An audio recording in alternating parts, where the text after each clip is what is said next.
Okay. When did you get that set up? We opened this office last August, so it's been roughly about that time, a little after So August. those that we've been in contact, I think when we first reached out to one another, it was a good 5 years ago or so, That's probably about right. Yeah, it's been a while. pre-pandemic. And you're not from Puerto Vallarta, but you're originally from what part of the U.S.? From California, from Northern California. Northern California. And why did you move to Puerto Vallarta? Actually, it was kind of a long search of moving to Mexico, which started actually in looking at Hawaii as a destination to kind of buy a vacation home or at least have a place to move to. And there were other places like Costa Rica as well that we looked at, but Mexico kind of had everything that we were looking for. Proximity back to the United States in case we needed to jump back there. The lifestyle that we were looking for, the beach, all of those types of things. So Puerto Vallarta won. And how many years ago was that? Right. I've been living in Mexico now over 11 years. I moved here in 2012. So you were a teenager? I mean, exactly. I think I was 24. I think I was 24 when I moved here. I'm 35 now. Geez. And what did your family think when you made the move? No, my mom lost her mind. She was like, "Are you crazy? You're moving to Mexico? It's so far away." But now that I've lived here for so long, it's normal. I mean, now that they can come and visit, and it's a good opportunity to come to the beach. And when you moved to Puerto Vallarta, were you working already, or did you just get out of university? Yeah, so at that time I had my own little marketing company. It was an online company, so it allowed me to live in Mexico but still work in the United States online. So I eventually sold that company though and got into real estate down here. Okay, and so for how many years have you been in real estate? Since 2015. So all right, and 9 years. When you first entered the market, how you didn't have any real estate experience, correct? No. Well, kind of. Actually, it's kind of a funny story because just before deciding to move down here, I had planned to get into real estate in California. I took all the courses online. In fact, I still have my books from California, but I didn't take the exam to get my license. I even had my brokerage lined up, everything. I mean, that's how ready I was. So I did have kind of that background, at least the courses and things from California. But obviously selling in Mexico is different than the United States. And so I did have to learn everything here. And I didn't actually start selling real estate until I moved here. Okay, so then you get started in 2015. You work for a brokerage that's already established there? Yep, exactly. I joined a franchise brokerage here in Puerto Vallarta, and I was with them for a number of years. And then I joined one of the top agencies in town. And I was with them for a couple more years. And then in 2020, I broke off on my own. And now we have 41 people that work for my company. 41 people. And how many of those people are sales agents? About 30 of those, 35 of those are sales agents, somewhere in between there. I don't know the exact numbers. When we first got in touch then, you were with the last brokerage you worked with? Yep, exactly. Yeah, I hadn't broken off yet. It was still fresh. I had my own little sales team working under me. I had 5 people, 5 like sub agents essentially, and we had an assistant also. And we kind of had our own office space. We kind of acted independent, but under the umbrella of the previous company, and that was great. We enjoyed it, but the time came to break off on our own. So yeah, in 2019, going from 5 people, now it's 2024, and now we've got 41 people. So we've grown a lot. So you have 11 admin staff in addition to your 30 real estate agents. So yeah, roughly around there. Again, I don't know the number exactly off the top of my head. How many? Because the last time we spoke, you added some new offices. Is that correct? Yeah. So in 2022, there was a hurricane that came to Puerto Vallarta, and sadly, it affected our office space, and we lost that office. So we sat for kind of a year looking to try to find a new space. And so we built out the space that I'm in right now, including the podcast room. Like I said, we moved in kind of last August, so we haven't even been there or been here this long yet.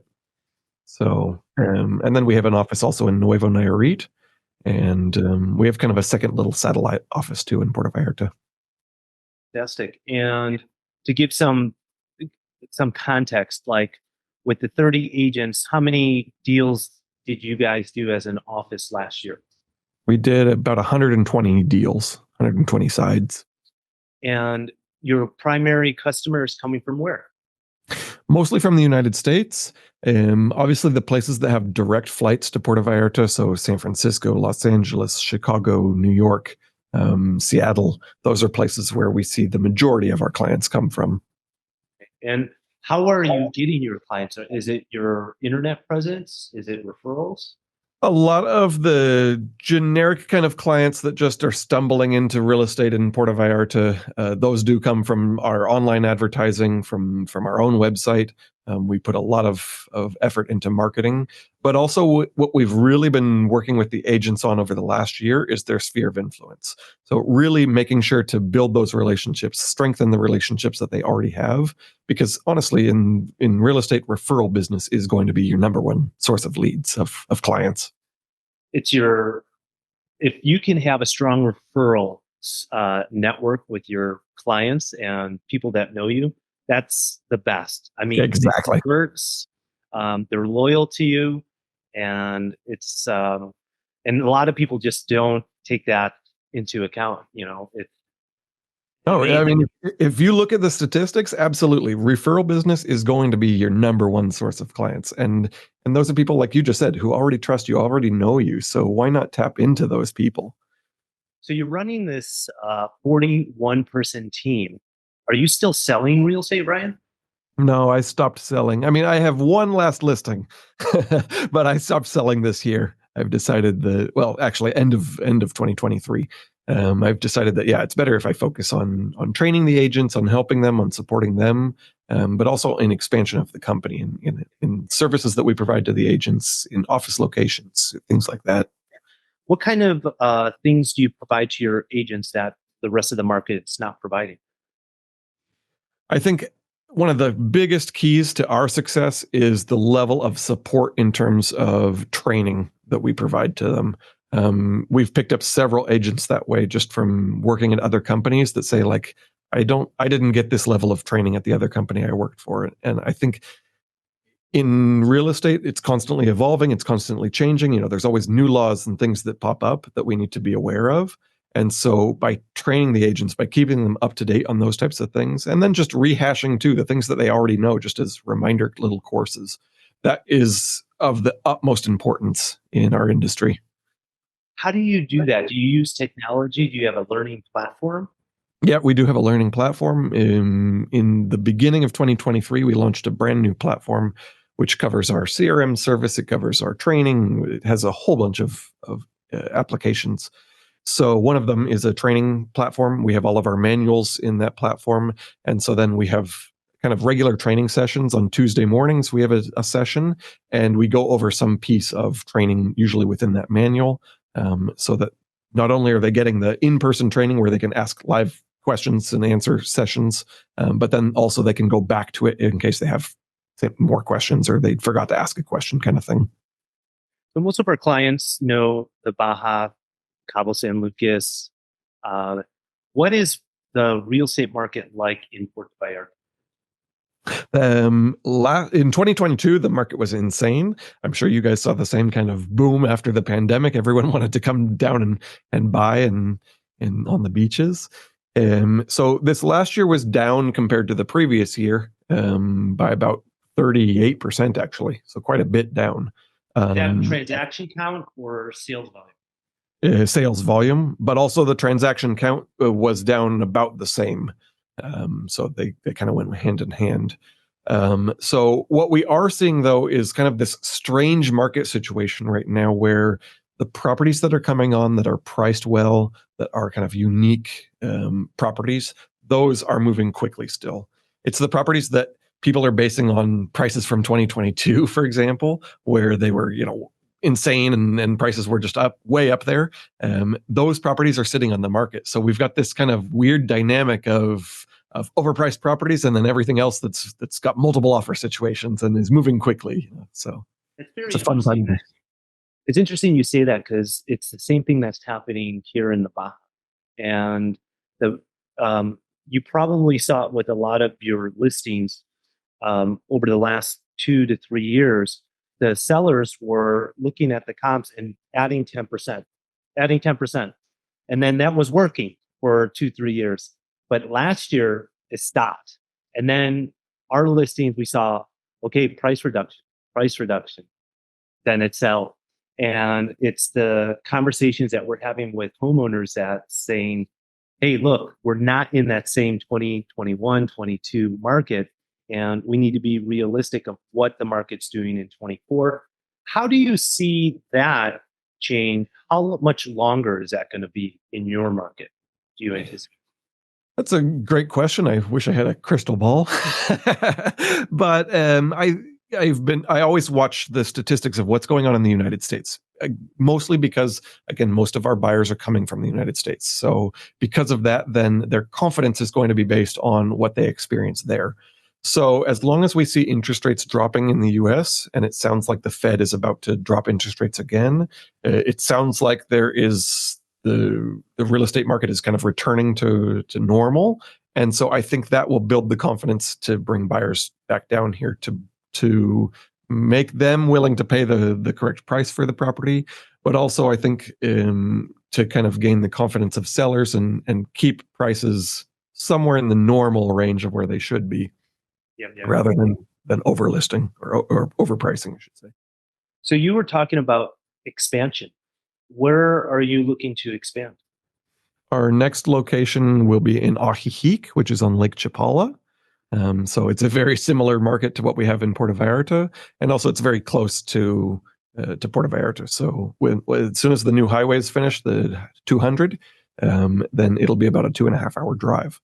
So it's a quick trip up there. So there will be a lot of referral business between our offices, I think. Yeah, no, for sure. Did I tell you that we're now in San Miguel de Allende? Oh, really? I didn't know that. Yeah, Okay. We're presenting a project on a Viñedo. It's called Viñedo San Miguel. And it's been over a decade that it's been in existence, 150 plus residential lots with their own private vineyard in their backyard. Wow. 40 or so houses already built. We're going to start with a few houses that are already built. Price ranges around 1.8 to 2.8 million.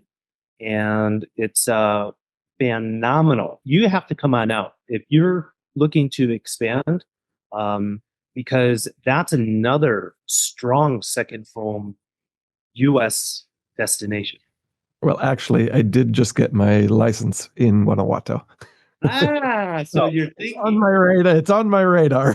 So we definitely need to talk because it's, our relationship over the 5 or so years has led to a lot of referral business. Your business, our viewers, our agents, when they watch or listen to this, they're going to be like, wow, his business is set up a lot like Ronival, but it's in Puerto Vallarta. So, you're heavy into media. You have your own podcast. You have your own learning platform, just like us. You have a lot of agents. You do a lot of deals. You use technology to its fullest, and you're expanding. You're growing. Another important tool that I think or service that your agents would be interested in knowing that we have is at the beginning of this year, we hired a relocation director. Beginning of 2023, we hired a relocation director just to manage the referral business.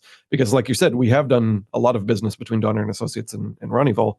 So we wanted to provide a better level of service to the clients and also to the referral agents that are passing us the business. So we built out a special section in our CRM just to manage and receive those types of referral leads, and then also to provide follow-up so that agents are receiving continual follow-up on a weekly basis kind of thing, or however often they need it, so that they understand where their client is in the process of purchasing or selling a property here in Puerto Vallarta. And then obviously the ultimate conclusion there is that they get paid the commission also. So. Right, of course. What are some of the challenges right now in the market?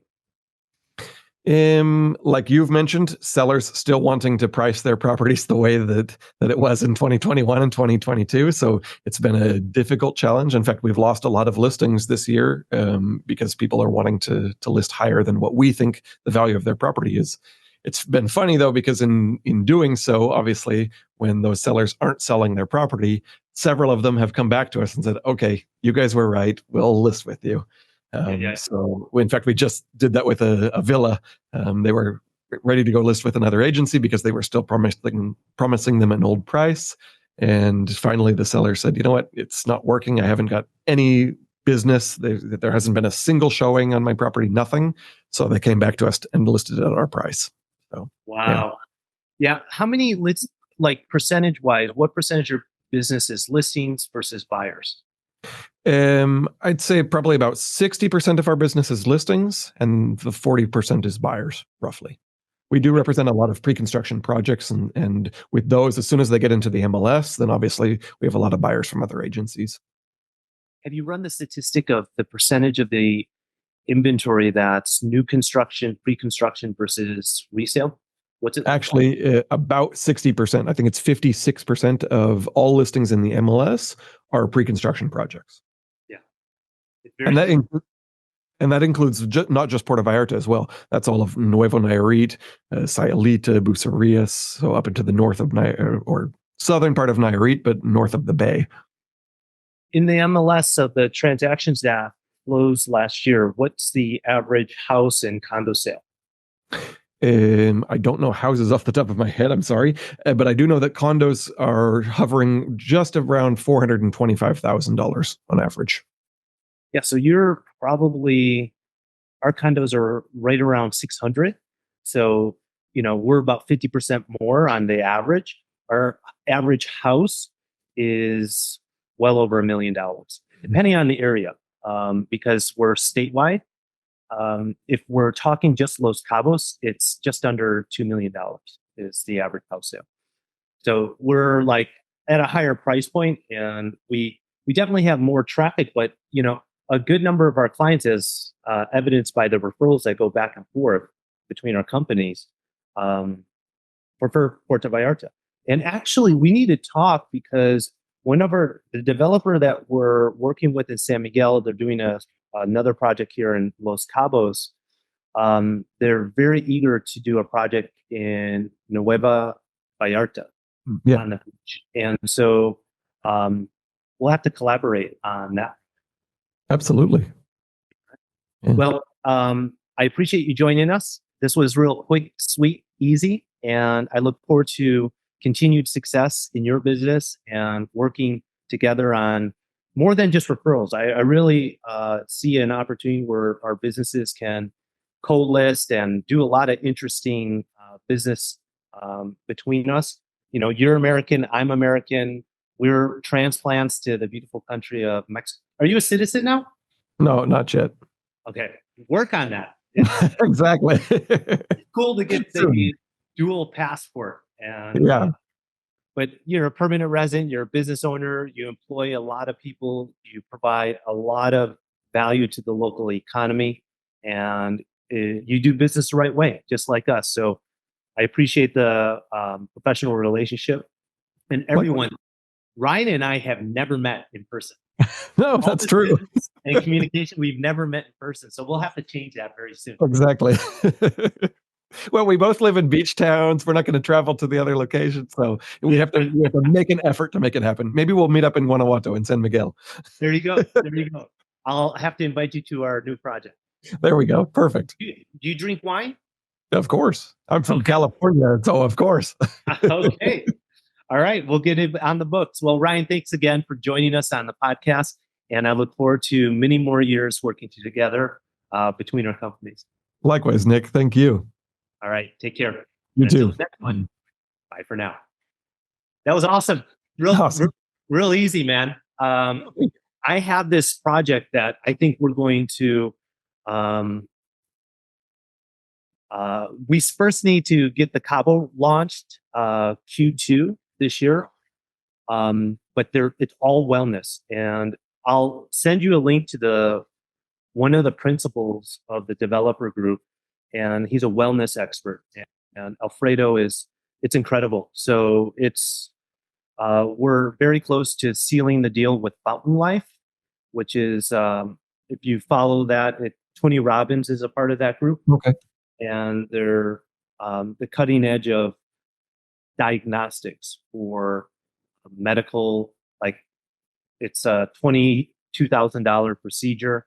You spend 4 or 5 hours, they do a battery of tests, and they tell you if you are going to have a heart attack, cancer. It's incredible. Wow. If you ever get a chance and you have time to read a book about that big, it's called Life Force. In 2021, Tony Robbins interviewed, I think, 200 health experts, and he distilled it down into a book, a Bible of sort. And he mentions the company Life Force several times in that book. Okay. But it's a company based in the U.S. and it has a lot of firepower behind it because the people that are members are the most affluent people in the world. And we're going to partner with this developer so they have a presence in all of our developments. Wow. And so they're very keen to do a project in Vallarta. And they already have the land. So, okay. Yeah. So it would be great because I teamed up with a top team in San Miguel on the project in Viñedo San Miguel. And love to do something similar with the Donner Group. Yeah, that would be awesome. We'd love that. Cool. Well, good connecting. We'll probably release this in 3 weeks. Okay. For the backlog, but anything I can help you with, let me know. And I think we should move forward with getting you hooked up to our MLS and our system. So likewise, we just did it with San Miguel, where we created like a San Miguel at Ronibal user ID, and we could do like a Vallarta at Ronibal user ID. You can manage it, or you have someone.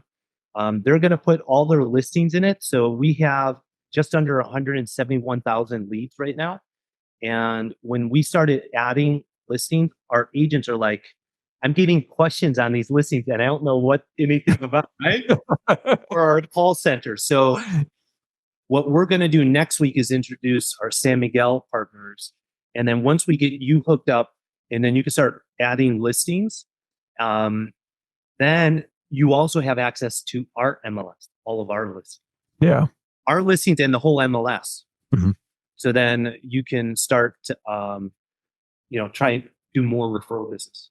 Exactly. I think that would be super helpful, especially with the marketing. Because we just hired a new marketing manager. So he comes with a lot of amazing experience, a lot of great ideas. So I think being able to promote more Cabo, we could definitely pick up more referral business. And I think we're going to hire a guy that you'll be excited about. That's going to be our manager of media and marketing. I can't say anything yet because we haven't, but I think we're going to hire him, and he would be interfacing with your marketing guy. Cool. And getting all that set up. Meanwhile, should I have one of my sales directors be in touch with you? Sure, that's fine. To get the logistics of all that? Yeah, because it would probably be me applying. So yeah, that's fine. You can have him reach out to me. Cool. Awesome. Ryan. Thanks, Nick. Good to connect, and we'll be in touch. Sounds good. Thank you. All right. Cheers. Bye. Thanks for listening to this episode of the Nick Fong Podcast. Make sure you subscribe to the podcast and the YouTube channel at youtube.com/Ronaval Real Estate, and follow Nick on Instagram at NickFong_Ronaval. Ready to find your Baja dream home? Check out the latest property listings at ronaval.com or findmexicohouses.com. Hasta luego.